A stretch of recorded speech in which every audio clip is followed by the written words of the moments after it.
이거는 여러분께서 과학적으로 들으실 필요는 없고요. 그냥 유대인들이 이렇게 생각하는구나 정도로만 생각하시면 좋을 것 같습니다.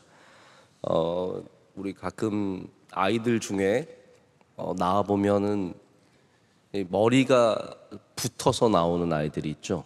뭐 아이들뿐만 아니라 짐승들 가운데도 머리가 두 개로 나오는 그런 것들이 있습니다. 이게 한 인격체인지 아니면 두 사람인지 여기에 대해서 유대인들이 이제 굉장히 많은 논쟁을 했다고 합니다. 어떻게 맞느냐. 근데 이제 유대인들의 이야기입니다. 그들의 주장은 몸의 한쪽에 뜨거운 물을 부었을 때 둘이 함께 아파하면 한 인격체고 그렇지 않으면 다른 인격체다. 뭐 이렇게 얘기를 하는 걸 제가 들은 적이 있습니다. 그러면서 이스라엘 사람이 누가 진짜 이스라엘 사람이냐, 누가 진정한 유대인이냐, 이스라엘에 있는 내 동포가, 러시아에 있는 내 동포가, 여러분 아시다시피 유대인은 정말 세계 곳곳에 흩어져 있죠. 미국에 있는 우리 유대인이 박해받고 아프고 힘들어할 때 그 아픔이 내게 느껴지면 진짜 유대인이고, 그렇지 않으면 진짜 유대인이 아니다, 이렇게 얘기를 한다고 합니다. 여러분, 우리가 오늘 본문 말씀에 함께 기뻐하고 함께 울 것을 말씀하시는 부분이 있는데요, 그것이 바로 우리가 주님과 하나 되는 굉장히 중요한 영적인 자세, 우리 삶의 자세라는 것을 한번 돌아볼 수 있어야 합니다. 우리가 어떠한 단체에 속해 있다라는 것이, 어떤 소속감을 갖는 것이, 내가 거기에 뭐 직분이 있고 거기를 오래 다니고 우리 뭐 집안이 거기 출신이고 이런 어떤 소속과 연대감도 있을 겁니다. 그런데 정말 우리가 그곳에 한 몸이 된다는 것은 그곳에 있는 사람들과 함께 기뻐하고 함께 슬퍼할 줄 알 때 우리가 정말로 한 몸이 되고 그곳에 속한 사람이 된다라는 말이죠. 이 공감이 참 중요합니다. 우리는 영적인 생활이 그런 것과 별로 상관이 없는 것 같지만 우리가 교회와 한 몸이 된다는 것을 여러분 엄밀하게 말하자면 우리 예수 그리스도의 몸된 교회의 아픔이 나의 아픔이 되고 교회의 기쁨이 나의 기쁨이 될 때, 그때 우리가 정말 비로소 예수 그리스도와 하나 되는, 교회와 하나 되는 사람이라는 거죠. 교회가 아파하는데 전혀 관심이 없고 교회가 기쁜 일이 있는데 남의 일처럼 느껴지고 나는 그냥 예배만 드리면 된다라는 것은 예배 우선주의, 예배 뭐 다 귀한 거지만 예배를 지나치게 우선적으로 여겨서 정말로 중요한 영적인 요소들을 잃어버리는 실수가 될 수 있습니다. 여러분, 신약 성경이 우리가 주님과 하나 되는 것을 얼마나 귀하게 여깁니까? 여러분, 주님과 하나 되시길 축복합니다. 엔 크리스토죠. 엔 크리스토, 주님 안에 거하고 주님께서 우리 안에 거하시는 것. 여러분, 요한복음 15장에 주님께서 말씀하시는 너희가 내 안에 거하고 내가 너희 안에 거하면 열매를 많이 맺나니, 할렐루야. 이 말씀이 정말 여러 각도로 바라볼 수 있지만 뭐 교회 안으로 오는 걸 수도 있고 봉사를 하는 걸 수도 있고 성령 충만한 체험을 하는 걸 수도 있지만 오늘 말씀을 보자면 주님의 기뻐하심을 내가 함께 기뻐하고 주님의 슬퍼하심을 내가 함께 슬퍼할 때 우린 정말로 주님과 하나 되는 것입니다. 여러분의 그런 마음이 있으신지 돌아보시라는 거죠. 주님의 슬픔이 우리의 슬픔입니까? 제가 여기 이 말씀이 이제 지나치게 정치화되고 사회화되면은 세상에 아파하고 슬퍼하는 것만 너무 우리가 중요하게 여길 수 있는데, 저는 먼저 좀 주님으로부터 시작했으면 좋겠습니다. 당연히 세상과도 공감해야 되지만 주님의 슬픔이 우리의 슬픔이냐는 것이죠. 주님께서 뭘 슬퍼하셨습니까? 예루살렘의 멸망을 슬퍼하셨죠. 주님께서 뭘 슬퍼하셨습니까? 영혼의 잃어버림을 슬퍼하지 않으셨습니까? 애통해하지 않으셨습니까? 구원받지 못하는 사람들을 주님께서 슬퍼하셨고 나사로의 죽음을, 이런 죽음을 슬퍼하지 않으셨습니까? 그래서 우리가 그런 주님이 슬퍼하신 것들을 같이 공감할 때 우리가 비로소 주님과 하나 되는, 반대로 말하자면 주님께서 기뻐하신 게 무엇입니까?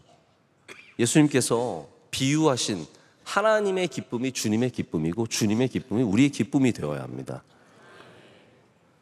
예수님의 기쁨이 교회의 기쁨이 되어야 하고 교회의 기쁨이 또한 우리의 기쁨이 되어야 된다는 거죠. 네. 예수님의 비유를 보면은 영혼의 구원함이 최고의 기쁨이셨습니다. 탕자가 돌아오는, 하나님께서 잔치를 벌이시고 송아지를 잡고 가락지를 끼워주고 막 이런 그런 하나님을 생각해 보십시오. 그게 우리의 하나님이십니다. 우리의 돌아옴을 가장 기뻐하시는 분이시고, 잃어버린 드라크마를 찾는 기쁨, 잃어버린 양을 찾는 기쁨, 이게 다 주님께서 우리에게 보여주시는 하나님의 기쁨의 모습, 예수님의 기쁨의 모습, 교회의 기쁨의 모습입니다. 여러분, 주님의 기쁨이 여러분의 기쁨 되시길 축복합니다. 그럴 때 우린 비로소 주님과 하나 되는 그런 영적인 사람들이 된다는 거죠. 가끔 요즘엔 좀 이게 좀 덜한 것 같은데, 옛날에 보면은 방송에서 가짜 웃음소리를 막 들려줄 때가 있습니다. 뭐 누군가가 말하면 아하하하하 막 그런 웃음소리 있지 않습니까? 그리고 실제로 아르바이트생으로 막 많이 웃으시는 아줌마들 이렇게 고용해가지고 그분들이 별거 아닌데도, 우리 교회도 그래요. 여러분, 우리 교회도 돈 받고 웃는 것처럼 웃으시는 분들 계세요. 너무 잘 웃으시는 분들, 막 별거 아닌데 막 뒤집어지듯이 웃으시고 막 그러면 사람들이 옆에서 이 뭐지? 하지만 그게 공감을 형성하는데 또 얼마나 도움이 됩니까? 그래서 이 can laugh라고 하는 가짜 웃음, 만들어낸 웃음이 실제로 많은 공감을 이끌어내고, 그래서 프로그램을 더 재밌게 만든다고 하지 않습니까? 자, 우리 교회를 보면은 공감 능력이 참 좋습니다. 여러분들이 복 받으신 분들입니다. 막 여러분 똑똑하고 그런 것만이 복 받은 게 아닙니다. 저는 우리가 말씀을 들으면서 공감하기만 해도 하나님께서 굉장히 기뻐하실 것 같아요. 우리 교회는 그래서 아멘 소리도 크죠. 갑자기 안 하셔도 됩니다. 왜 아멘 소리가, 여러분, 아멘이 뭘까요? 아멘이 믿습니다, 맞습니다, 그거 아닙니까? 그게 결국은 같이 기뻐하고 같이 슬퍼하고 같이 하나님의 마음을 품는 것 아니겠습니까? 여러분, 아멘이 그래서 귀한 겁니다. 아멘이 다른 이유로 귀한 것이 아니라 우리가 바로 그 부분에 함께 공감하기 때문에 그것이 결국 말씀 안으로 들어가는, 말씀 안에 거하는 삶이 되는 것이죠. 그래서 우리 교회 오셔서 강사 목사님들이 너무 행복해 하세요, 다들. 그리고 이제 본인들이 굉장히 성공적으로 설교를 하고 가신다고 생각을 하시죠. 네. 우리 교인들이 또 뒤돌아서는 냉정합니다. 또 이렇게 설교를 들을 때는 다 같이 굉장히 공감하고 막 세상 없는 목사님처럼 말씀을 듣지만, 또 갈 때는 오늘 좀 그냥 그랬지 이러면서 이러고 가시거든요. 중요한 거는 우리가 공감하는 교회가 되어야 된다는 것이죠. 그래서 교회가 한 교회가 되는 것도 마찬가지입니다. 우리가 정말로 한 교회가 되어서 주님의 영광을 드러내기 위해서는 우리의 고통과 영광을 함께 느낄 수 있는 교회가 되어야 합니다. 한번 우리 말씀 찾아봤으면 좋겠는데, 고린도전서 12장 한번 열어보실까요? 별 멀지 않은 곳에 있으니까 한번 열어보시면 좋겠습니다. 고린도전서 12장 12절에서 24절에서 26절까지. 24절에서 26절까지인데 우리 함께 한 목소리 읽겠습니다. 우리의 아름다운 지체는 그럴 필요가 없느니라. 오직 하나님이 몸을 고르게 하여 부족한 지체에게 귀중함을 더하사 몸 가운데서 분쟁이 없고 오직 여러 지체가 서로 같이 돌보게 하셨느니라. 만일 한 지체가 고통을 받으면 모든 지체가 함께 고통을 받고, 한 지체가 영광을 얻으면 모든 지체가 함께 즐거워하느니라. 아멘. 그럼 하나님의 말씀이 얼마나 일관성이 있습니까? 여기 이게 한 몸이라는 것이, 하나가 된다라는 것이. 그래서 이 로마서의 12장에 있는 말씀은 우리가 보통 성화된 삶으로 많이 얘기를 하고 우리 그리스도인의 삶으로만 얘기를 많이 하는데, 제가 볼 때는 이거는 그리스도인의 생활이, 그리스도인의 삶이 얼마만큼 그리스도와 연합되어야 하는지를 보여주는 또한 말씀이기도 한다고 생각을 합니다. 그래서 교회라는 거는 이런 거죠. 한 지체가 고통을 받으면 모두가 함께 그 고통을 느끼고, 또 한 지체가 영광을 얻으면 모두가 함께 즐거워할 수 있는 교회가 되어야 합니다. 그래서 이게 27절에 너희는 그리스도의 몸이요 지체의 각 부분이라. 할렐루야. 이게 교회의 정말 중요한 교회론, 예수님과 하나 되는 그런 마음이라고 할 수 있습니다. 자, 그런데 여러분, 이러한 감정을 느끼는 것이, 이러한 공감을 갖는 것이 우리의 감정의 부분만 잘 움직이면 될까요? 혹은 내가 잘 웃거나 잘 울 줄 알아야만 이것이 가능할까요? 성경은 그렇게 얘기하지 않습니다. 성경은 이것이 아주 중요한 영적인 곳에서 출발한다는 것을 우리에게 가르쳐 주는데, 그것이 바로 그 유명한 로마서 12장 1절과 2절에서 출발하는 겁니다. 그러니까 오늘 말씀의 전체가 12장 1절과 2절에서 출발하는 겁니다. 한번 보시죠. 그 같은 장이니까 보시는데, 아직도 고린도 전서에 계시죠? 다시 로마서 12장으로 한번 오십시오.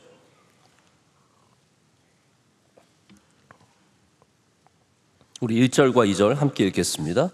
그러므로 형제들아, 내가 하나님의 모든 자비하심으로 너희를 권하노니 너희 몸을 하나님이 기뻐하시는 거룩한 산 제물로 드리라. 이는 너희가 드릴 영적 예배니라. 너희는 이 세대를 본받지 말고 오직 마음을 새롭게 함으로 변화를 받아 하나님의 선하시고 기뻐하시고 온전하신 뜻이 무엇인지 분별하도록 하라. 아멘. 할렐루야. 이게 전제입니다. 이 세대는 그렇지 않다는 거예요. 이 세대는 결국은 누군가의 아픔을 함께 공감하지 않고 누군가의 기쁨을 함께 공감하지 않는 것인데, 너희는 이 세대를 본받지 말고 오직 마음을 새롭게 함으로 변화를 받아. 오직 하나님의 영으로만 우리가 마음이 새로워지고 변화를 받을 수 있습니다. 하나님의 영을 받아 하나님의 선하시고 기뻐하시고 온전하신 뜻이 무엇인지 분별하도록 하라. 이게 하나님의 영이, 예수 그리스도의 영이, 그러니까 주님과 하나 되는 거죠. 우리 안에 거할 때 우리가 비로소 이렇게 울고 웃을 수 있는 사람들이 된다는 겁니다.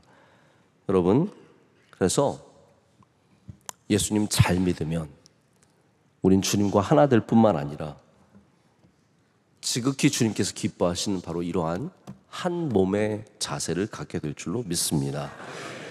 근데 제가 아까 전에 잠시 언급했듯이 지금 이 우는 자들과 함께 울라라는 이 말씀이 우리가 지극히 예수님으로부터 시작되어야 되는 마음이고, 그리고 그리스도인이 당연히 모든 사람과 함께, 교회와 함께, 사람들과 함께 가져야 하는 마음인데, 제가 볼 때는 이것이 좀 지나치게 정치화, 사회화 되었다라는 생각을 갖습니다. 여러분, 어떠한 성경 구절이든지 빼앗기면 안 됩니다. 할렐루야. 빼앗기면 안 된다는 말이 뭐냐면, 한번 빼앗기면 우리가 쓰기가 힘들어요. 우는 자들과 함께 울라가 마치 제한된 용어처럼 어떠한 특정한 그룹이라든지 특정한 사건에만 쓰는 말이 되면은 그다음부터는 교회가 이것을 다시 회복하기가 참 어렵습니다. 저는 이것이 먼저 교회가 항상 우리 안에서 영적으로 쓸 수 있는 말씀이 되어야 한다고 생각을 합니다. 그래서 대부분의 여러분, 우는 자들과 함께 울라라는 말씀을 찾아보세요. 그러면 다 사회적 이슈에 대한 그런 기사들에 나오는 말들입니다. 뭐 나쁘다는 말은 아니에요. 뭐 예를 들어서 세월호라든지 이태원 참사라든지 뭐 이러한 사건들에만 이것이 붙어 있고 별로 다른 우리의 일상적인 그리스도인의 삶에는 이게 붙어 있지 않을 때가 참 많습니다. 그럼 왜 이게 이렇게 됐을까요? 어쩌면 우리 기독교인들이 세상의 아픔을 공감하지 못했기 때문일 수도 있습니다. 여러분, 세상의 아픔을 공감해 주셔야 합니다. 세상의 기쁨도 공감해 줘야 하고 세상의 아픔도 공감해 줘야죠. 그러나 오늘 말씀에서 출발하자는 거죠. 분별할 줄 알아야 된다는 겁니다. 분별할 줄 알아야 이게 어떠한 기쁨이고 어떠한 슬픔인지 알고 우리가 거기에 적극적으로 영적인 사람들로서 참여를 하게 되는 겁니다. 전 그래서 이 말씀이 절대로 제한적이 되어서는 안 된다고 생각하고 우리 교회가 이 말씀을 회복해야 합니다. 그래서 어떤 대사회적인 메시지로 우는 자들과 함께 울라가 아니라 이것은 우리 모든 그리스도인들이 반드시 영적인 자세로서 갖는 자세, 마음이 되어야 한다라는 것이죠. 그렇기 때문에 우리는 세상의 아픔에도 함께 공감할 수 있어야 하고 세상의 기쁨도 축하할 수 있는 건강한 마음을 가져야 합니다. 동시에 우리가 주님의 아픔과 주님의 기쁨을 아까 말씀드린 것처럼 1, 2절에 주시는 이 영적 분별력을 갖고 분별할 필요가 있습니다. 자, 여러분, 이제 저희 아이도 그림을 많이 그리는데요. 요즘에 이제 첫째 아이는 그림을 잘 안 그립니다. 옛날에는 많이 그렸는데 이제 그때가 지나갔나 봐요. 저희 둘째 딸아이는 정말 열심히 말리지만 않으면 하루 종일 그림 그리는 아이입니다. 저희 셋째도 이제 그림을 열심히 그리고. 근데 여러분, 그림을 아이가 그려왔을 때 여러분 어떻게 대하십니까? 딱 보면 나무인데 나무가 아니잖아요. 이해가 가세요? 나무를 그려왔는데 나무가 아니잖아요. 그러면 여러분 어떻게 하실래요? 이게 나무니? 야, 이게 나무야? 이 뭘로 봐서 나무니? 나무는 말이야 이렇게 가운데 기둥이 있어야 되고 가지도 있어야 되고 나뭇잎도 있어야 되고 색깔도 이게 뭐니? 이게 여기에는 이런 색이 들어가요. 저기 여러분, 그거는 아빠가 아닙니다. 그거는 아빠가 아니죠. 미술 선생님이죠. 아니, 미술 선생님도 요즘에 그렇게 안 가르칩니다. 미술 선생님도 요즘에는 아이들의 어떤 그런 시선들, 아이들이 갖고 있는 그런 색감들 이런 거 다 굉장히 장려해 주거든요. 진정한 아빠라면 야, 너무너무 잘 그렸다. 어쩜 이렇게 멋지게 나무를 그렸니? 야, 나 같아도 이 나무 밑에 살고 싶겠다. 막 새들이 날라오겠네. 막 뻥을 치고 막 잘한다 해야죠. 우리가 그리스도인들이 너무 우는 사람들을 가르치려고 할 때가 많습니다. 여러분, 그런 생각 안 해보십니까? 슬퍼하는 사람, 우는 사람을 자꾸 가르치려고 하는 거예요. 너 왜 우니? 하나님의 뜻인데. 너 교회 오래 다녔으면서 이런 것도 혼자 감당 못하니 하면서 자꾸 가르치니까 거기서 공감이 형성이 되는 것이 아니라 자꾸 선생이 되는 겁니다. 여러분, 슬퍼하면은 가르치려고 하지 마시고 함께 슬퍼해 주시고 축복합니다. 그게 진정한 공감입니다. 때로는 우리가 영적으로 미숙하여서 슬퍼하지 말아야 할 일에도 슬퍼할 수 있습니다. 그러나 아이의 그림을 지적하는 것이 아니라 그 그림을 기뻐해 주듯이 우리가 그 연약함의 슬픔을 함께 슬퍼해 줄 때 오히려 그 사람이 성숙하고 성장하는 은혜를 얻게 될 줄로 믿습니다. 여러분, 그래서 사실은 입 닫고 함께 울고 함께 웃는 것이 가장 큰 능력이 될 수 있습니다. 제가 그런 얘기 가끔 듣거든요. 나이를 먹으면 입은 닫고 지갑은 열어라. 혹시 그런 얘기 들어보신 적 있으십니까? 여러분은 다 아마 나는 그 나이가 아니야 라고 생각을 하실 거예요. 저도 언제 그 나이가 되는지는 잘 모르겠지만 아마 그때도 저도 사실 우리 젊은 목사들과 밥을 같이는 안 먹으려고 합니다. 저는 밥 같이 먹으면 되게 좋을 것 같은데 그 친구들은 싫어할 수도 있겠구나. 그래서 밥은 사주되 같이 먹지는 않는, 이게 오히려 더 맞지 않나라는 생각을 할 때도 있습니다. 여러분, 때로는 우리 그리스도인들이 함께 울고 함께 웃는 것 대신에 너무 말만 많이 하는 것이 아닌가. 그래서 결국은 공감하지 못하고 오히려 그리스도인들이 세상에서 공감하지 못하는 존재로 인식받을 때가 많지 않나라는 생각을 해봅니다. 오늘은 세상에 나가셔서, 제가 원래 오늘은 하면 다 이렇게 성경 덮으시던데, 네, 오늘은 안 그러시네요. 오늘은 세상에 나가셔서 판단하지 마시고 좀 입은 닫고 많이 함께 기뻐하시고 함께 울어주신 여러분 되시길 축복합니다. 그리고 예수님이 어떤 마음으로 그것을 하셨는지를 돌아볼 때 우리가 분별력 있는 그리스도인으로서 이 세상에서 주님과 하나 되는 사람들 될 줄로 믿습니다.